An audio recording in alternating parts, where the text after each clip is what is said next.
Hey look! Today is the day Resident Evil 4 Remake comes out. Everyone's gonna play it, and I myself will do it as well. On the PS4. Please don't judge me. Either way, it's time to play. Oh. Hey, hang on, hang on.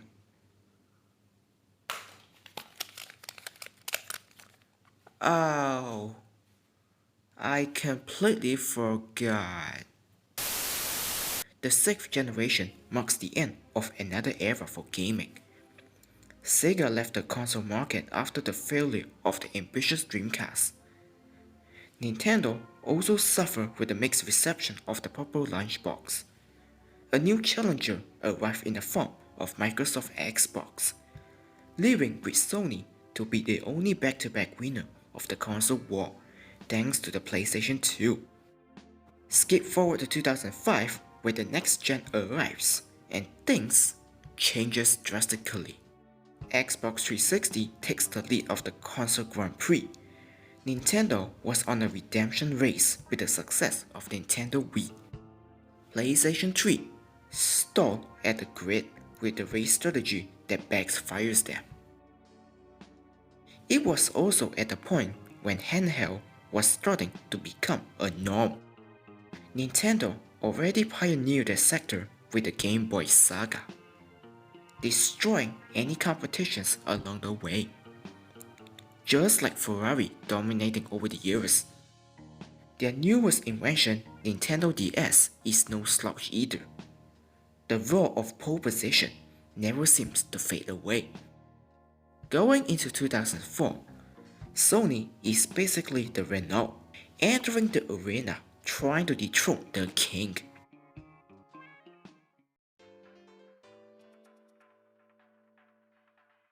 Presenting the Sony PlayStation Portable, aka Sony PSP. It was first heard in E3 2003 with the CEO of Sony during that time, Ken Kutaragi, proclaiming this device to be the Walkman of the 21st century, a reference to the console's multimedia capabilities. Several gaming websites were impressed with the handheld computing capabilities and have high hopes for what's to come in the future. Fast forward a year later, when the handheld was shown to the public, the PSP became the first and surely the last handheld video game console to use an optical disc format as its primary storage media, codenamed Universal Media Disc, or UMD for convenience. It can hold a total of 1.8 GB of storage. But not just that, Sony also implemented the PSP multimedia capability, allowing the connection between PlayStation 3, PlayStation 2, other models of PSP, and of course internet.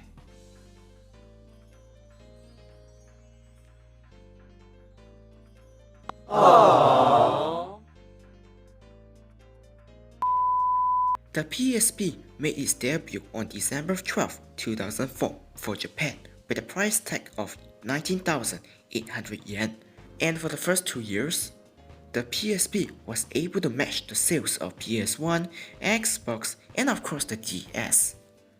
Just like Renault.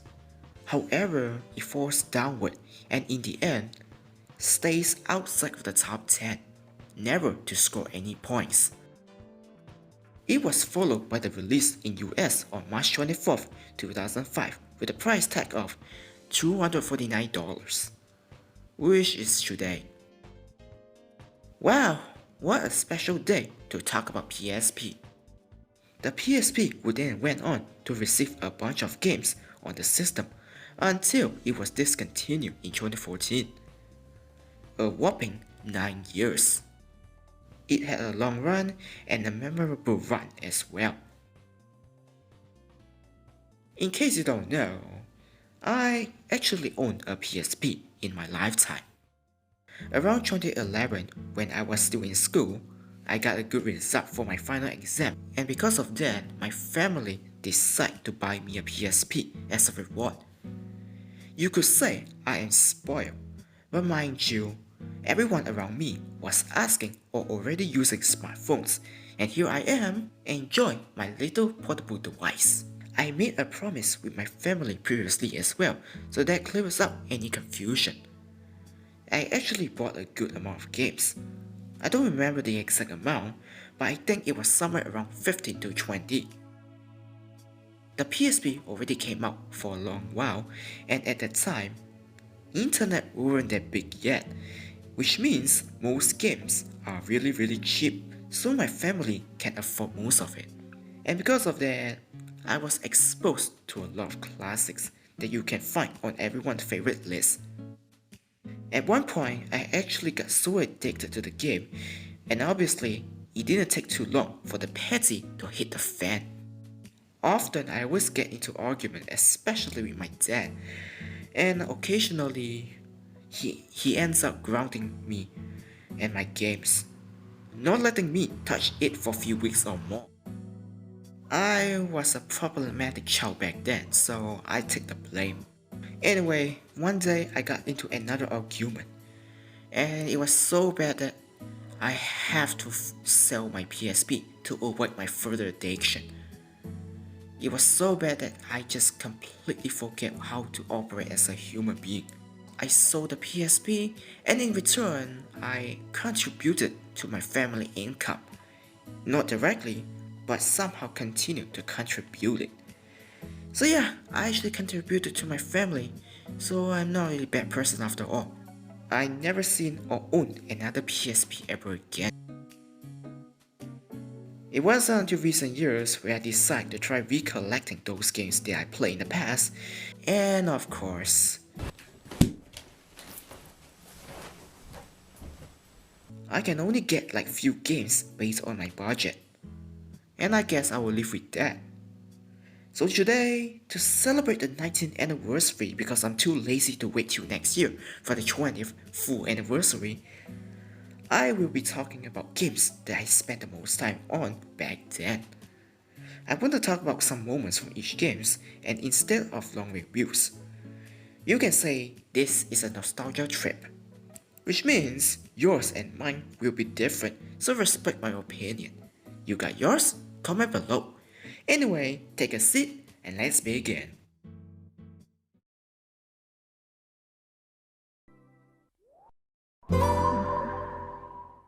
Starting with a really good exclusive, we have Ace Combat X Skies of Deception, released on October 23, 2006, developed by Namco.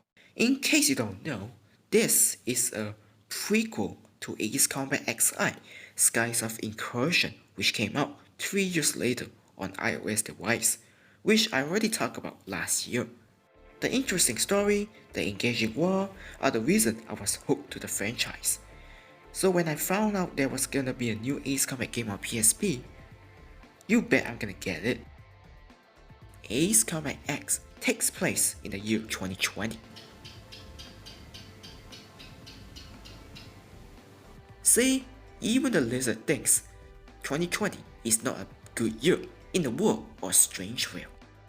The Democratic Republic of Lacev launched an all-out invasion onto Federal Republic of Aurelia and managed to seize 60% of the country.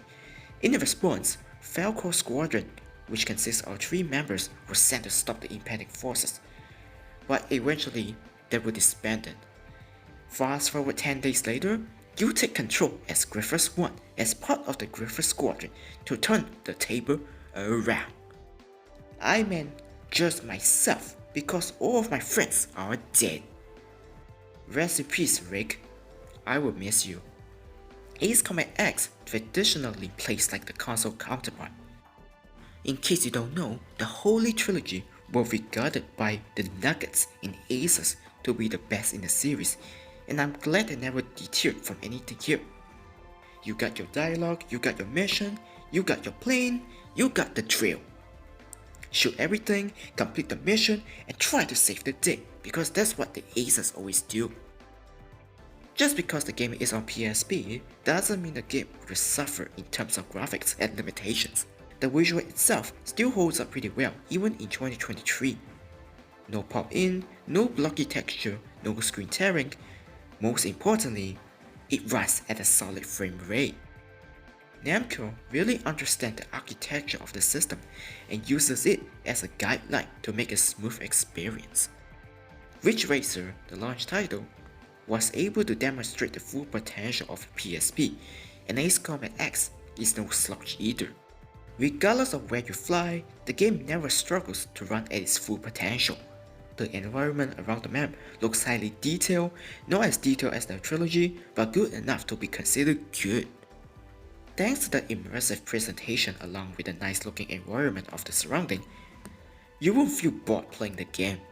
The presentation, plotline and characters are the big reason why Ace Combat were interesting to begin with.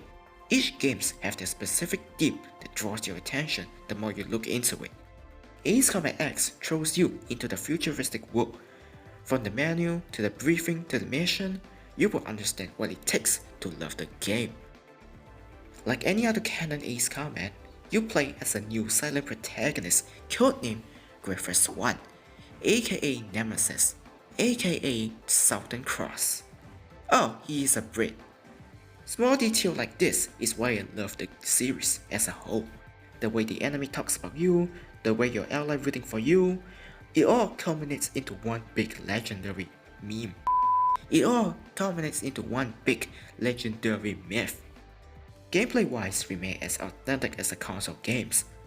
Locking onto the target and hunt him down before taking the shot is always exhilarating.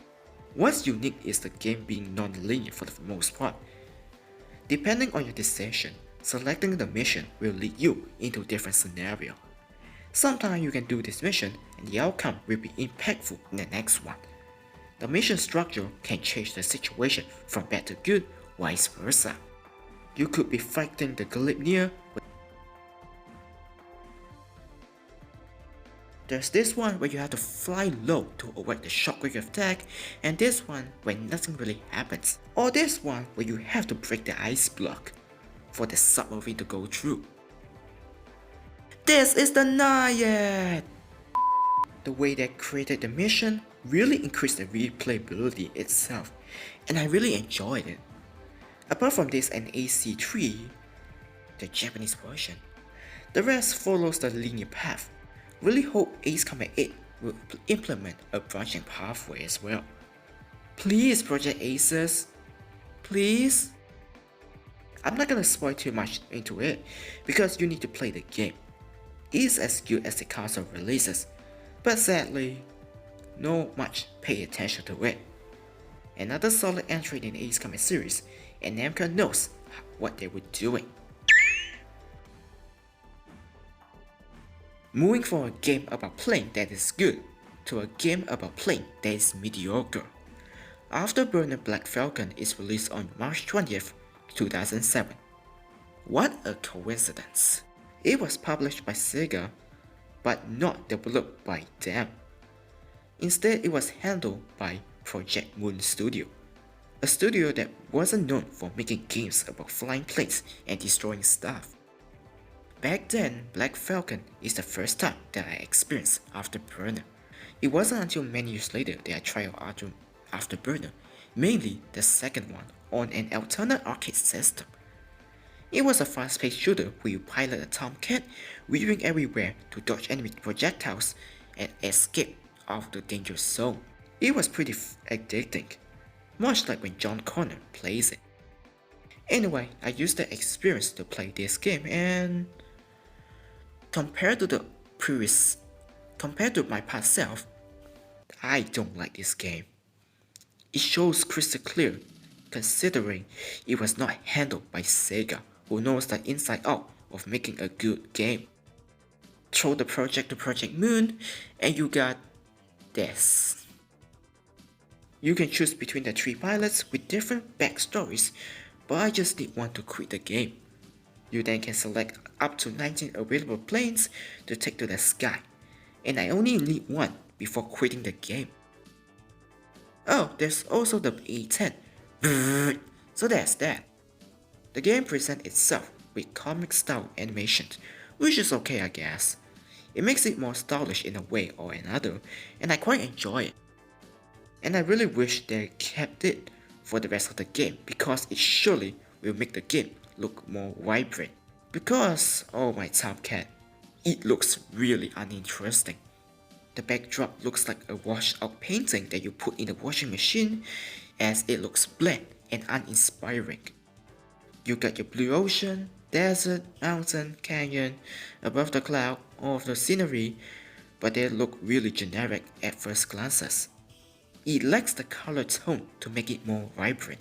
The scenery just feels like they added a bunch of stuff and call it a day, making it feel like you're just flying in a circle because honestly, the scenery looks almost the same at any distance. If you compare it with Afterburner 2, the difference is night and day.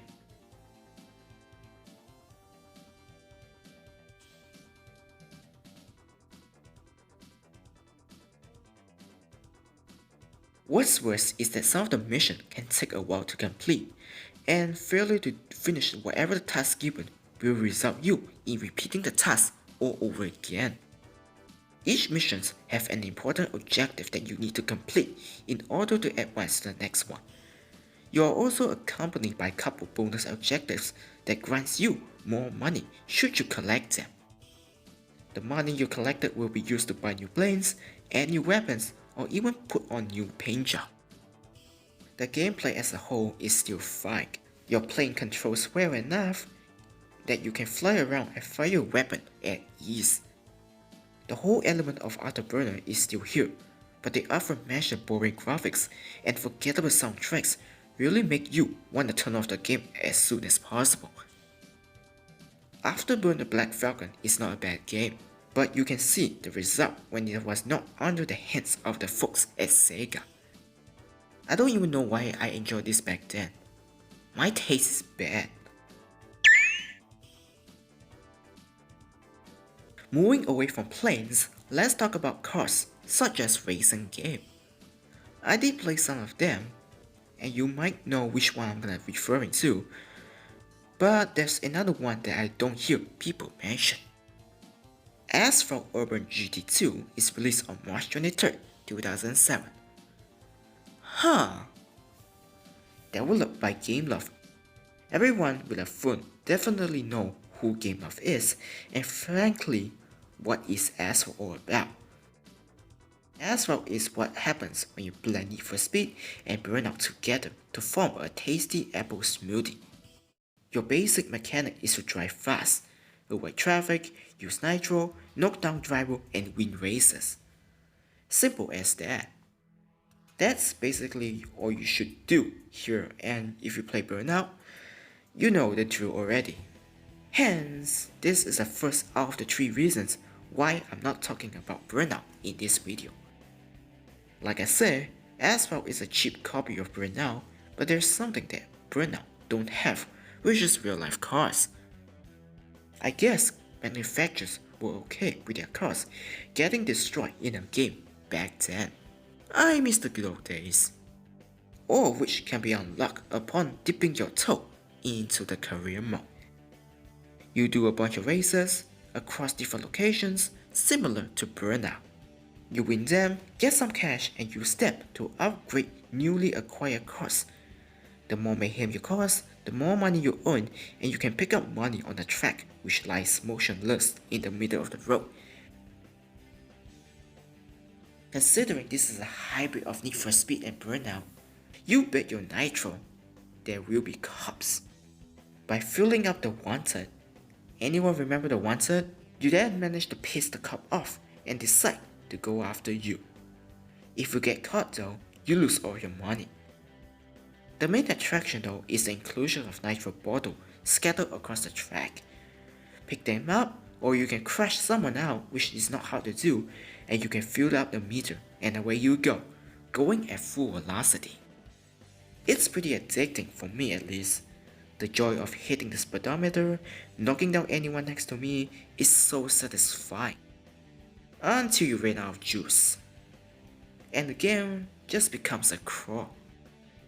I don't know, the moment you wasted the nitro and have to fill them up, the world just feels like it slowed down. And everything becomes boring. Just a minor nitpick, not really a deal breaker. Sure, I will always stick with Burnout Legends whenever I got a chance to play, but whenever I open this game, I actually love it as well.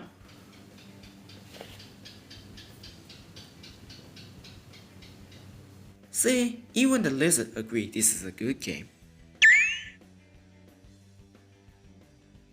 Moving from a decent racing game to a terrible racing game.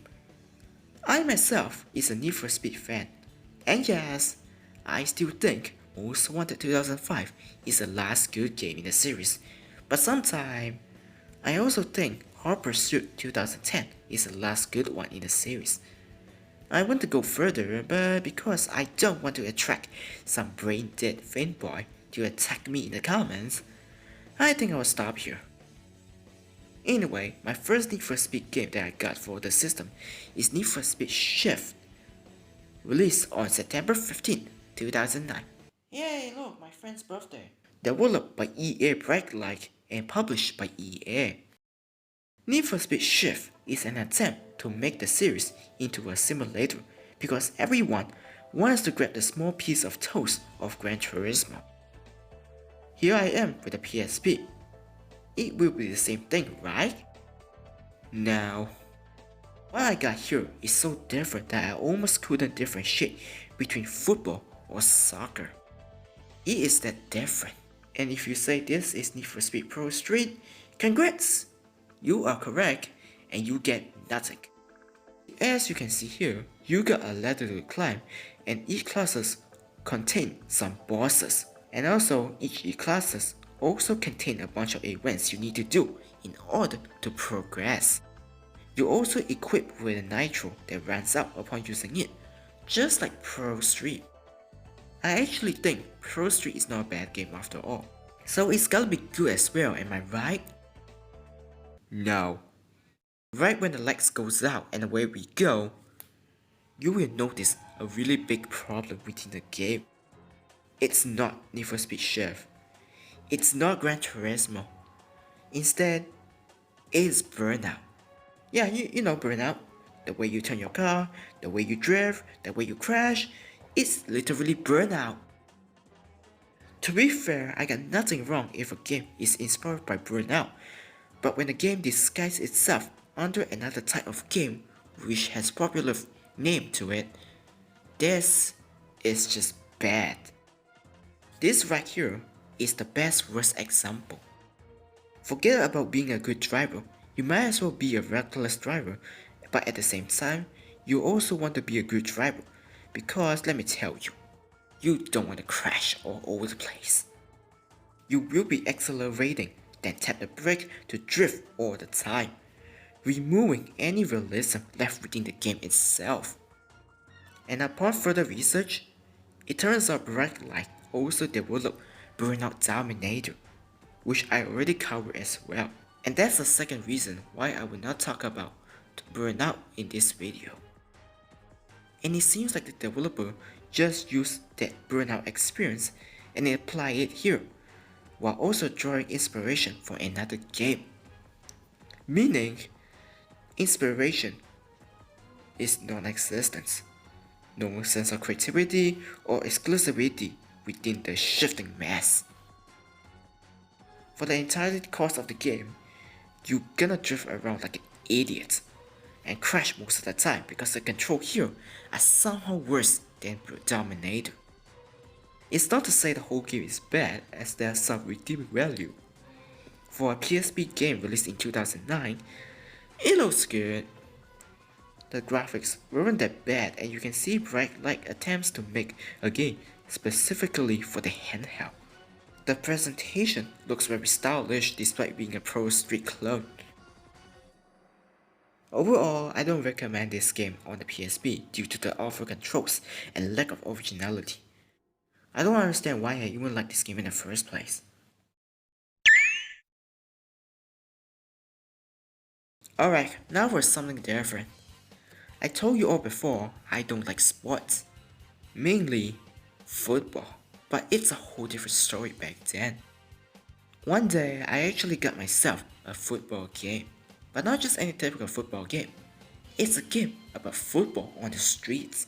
FIFA Street 2 is released on February 28, 2006, developed by EA Canada and published by EA Big. Since I don't even know the existence of FIFA Street series, so I'm gonna keep this brief. FIFA Street 2 is basically your typical football, where you try to score goals to win, but with a twist. FIFA Street takes the football concept to a whole new level. Anyway, in FIFA Street 2, you don't just aim for the most goals, but also aim for the highest score. And that's how you progress through the game. You can shoot directly, perform some passes, and do a header, etc. Do enough tricks and you will fill up the meter to initiate combo. Reminding you that scoring goals is not the only way. Maybe the real treasure is the futsal friendship that we made along the way. You take part in every competition and aim to be the best street champion, assuming if the competition is legal. Then again, we have real life players taking part, so it's gotta be legit, right?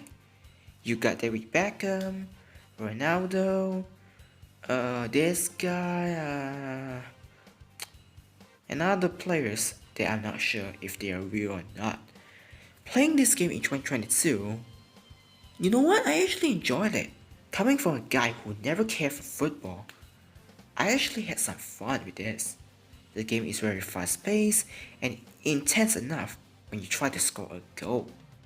Apart from that, I can't really say anything else. My past self enjoyed it, and even today, my current self also enjoyed it. High five!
Next up is Local Rocco, released on September 5th, 2006, directed by Japan Studio.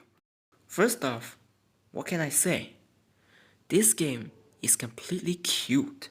I'm serious when I say I cannot go 10 minutes into the game without smiling at those little fluff. My past self really enjoyed it, and my present self will be the same as well. Look at this, they're so cute, they're singing as well. They're so cute. How could anyone hate it? Who's there? Oh, anyway, this game is average. I'm pretty sure there's nothing special about this game. Instead, it's hiding something very sinister beneath. Anyway, Local Rocco plays differently than any other platformer. You don't control depth. Instead, you control the ground. By using the shoulder button, you can momentarily rotate the ground to make the puff ball roll to that direction. You can also press the shoulder button together to perform jump, which will save your life. That's the entirety what you will be doing. Rotate around, collect the berries to assemble your gang, and reach the end to finish the level. Some of the levels could also become a puzzle, as you need the required amount of lockouts to get through, which makes the game a little longer. There are 5 worlds, and each of them provide different experience that rotates your gameplay. There's also a ton of secrets to be found that allows you to customize your house, because local crisis is real. The whole presentation is bright and simple, making it easier to lure unsuspected victims into the world of Loco. The only problem I have is that I can't fully rotate the world 360 degrees. I imagine things will be fun if I can do that, and reduces most of the frustration of the platforming. I wish I can say more, but because someone is at the door, will not be happy what I'm gonna summarize, I'm gonna stop here. If you love fluffy balls rolling around, then check this out. On to something not too cute, but also relaxing, we have Luminous, which was released on March 22nd, 2005, developed by CGR Entertaiment. Hey look, my company! Published by Ubisoft. Here's a little history. CGR Entertainment was founded by Tetsuya Mizuguchi, who joined Sega in 1990, creating some arcade cabinets. And it wasn't until many years later where the rest is history, when he worked on Sega Rally Championship, Sega Rally 2, Sega Touring Car Championship, just to name a few. Yeah, the world is small. Anyway, Tetsuya left Sega in 2003 to form his own independent company, and the first project that came to fruition is Luminous. So that's a short history of CGR Entertainment. No need to thank me. Luminous, looking from the outside, looks like a Tetris clone, but with a twist. Yes, you start off by moving/dropping blocks onto the grid. Pretty simple. You put the same block colors next to each other to form another block that looks really beautiful. And as the line passes through them, voila! You just clear a line. But be careful though, if you drop the block in the center of the line, well, it will only clear half of it. Also, if the block reaches the top, the game ends. That's pretty much what you need to understand. I never get the hang of the game back then, but I still enjoy it. The game as a whole is pretty fun. Rotating the box, dropping it at a designated area, clear them all, rinse and repeat, all of which keeps you coming back for more.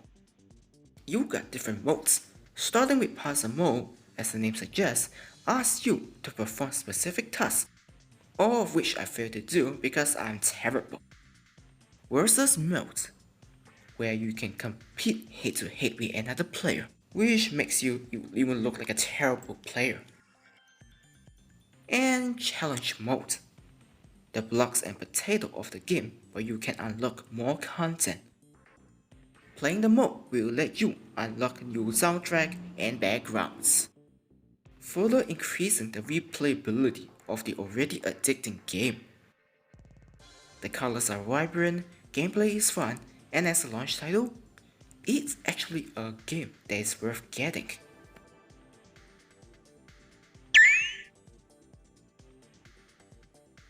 Mega Man Power Up, released on March 14, 2006, developed and published by Capcom. I'll be honest here, of all the 6 Mega Man games on the NES, the first one is not only the hardest one to beat, but also the most frustrating one, due to the rough edges. This is how I rank the classic Mega Man game up until 11. What's your opinion? Comment below. Anyway, back to Mega Man 1. The game does not age well at all, and it needs a remake. Guess what? They did it with Mega Man Power Up, and dear god, I'm glad we have one. Power Up not only fixes the problem, but also enhances it by a full mile. First thing you notice is the inclusion of 2 game modes. Old style, which is the NES version with crunch screen that makes it a little hard to see things ahead. I always stick with the Power Up mode, which is where the real enhancement can be seen. Starting with the graphics, I'm glad they changed it. Gone are the bland background and now replaced with background full of different details to keep the game fresh, while also letting you know where you're on. All of these locations were able to make you more immersed within the game, giving me some guts to push for the victory. It doesn't stop here though. To compensate for the brutal difficulty of the original, Capcom added difficulty settings for each of the stages. You can choose between easy, normal, hard for convenience. And don't worry, no one's gonna judge you for picking easy. I was able to traverse through the game much more quicker. They didn't stop here though, as they also composed new remixes of the original soundtracks for the new modes. Listening to the 8-bit theme of the OG always give me PTSD for all the failures throughout the years. And the new one are new experiences to break free from the past. I want a new life, and this game provides it. They also added the ability to play as the different robot masters. Oh, they even add Proto Man and even Rogue. They even add 2 new bosses to the game, which is so cool. And you can choose between the ability to choose Mega Man Slide or Charge or ordinary Mega Man. Man, this is perfect! When you're done with the main mode, then you can take on the challenge mode, which can make you rage really hard. After that, you can create your own level. Yes, make your own favorite level. At least they added here, which will stay forever.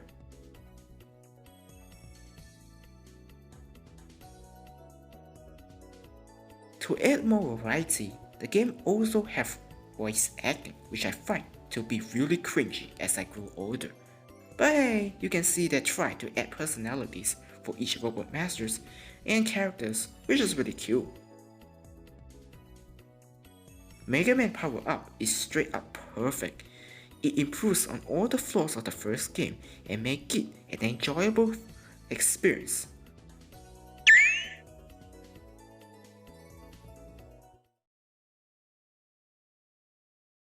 Now before I go, here are some honorable mentions for games that I don't have time to talk about. Ape Escape on the Loose. Ape Escape on PS1 is one of my favorite games on PlayStation 1. Unfortunately, the lack of double analog stick really make the game much tougher to play through.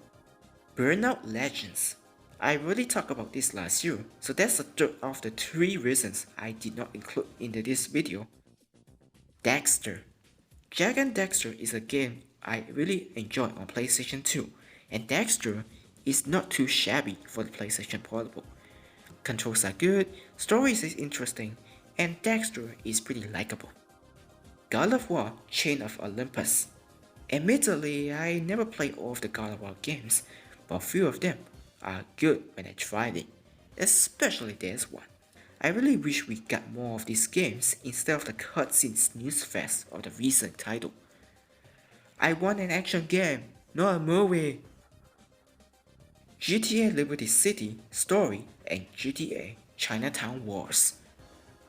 Nothing will ever top Vice City as the best GTA game, but when I play GTA games on PSP, those two are my favorite as well.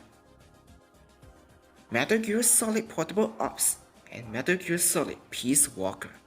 Considering I'm a big Metal Gear Solid fan ever since the first game, these two holds a special place in my heart.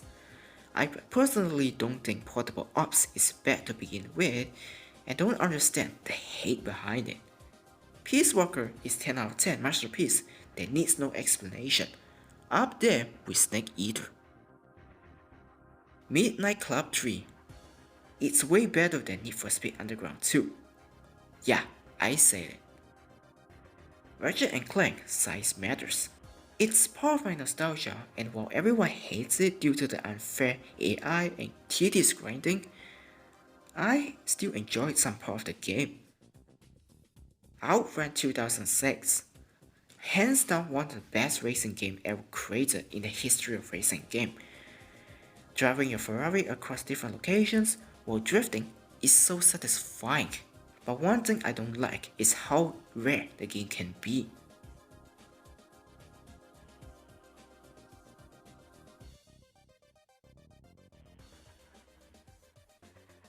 So yeah, that was all of the games that I played during my PlayStation PSP nostalgia years. I had lots of great moments playing through them. Whether the games are good or bad, I can't deny I had lots of nostalgia playing through them this year. With the PS Vita being a failure, I doubt we will see another handheld that is as good as this one over here. Although I don't own the system anymore because of personal issue, I'm glad I was on the hype train at one point. Now, games are really expensive and it's unlikely that I can recollect those nostalgia games ever again. But I will never forget those games that accompany me through the darkest time of my life. Thanks for making one hell of a system, Sony. I will never forget it. Happy birthday, PlayStation Portable.